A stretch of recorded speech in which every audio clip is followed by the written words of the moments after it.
Next is how to wrap text inside a cell.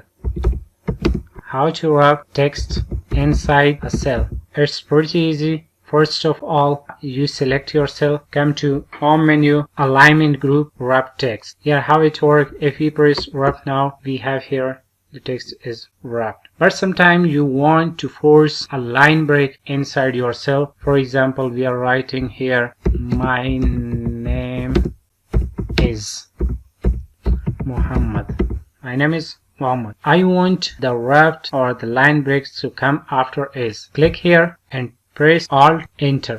The line break, see, my name is Muhammad. Widen the cell that it work as you enter.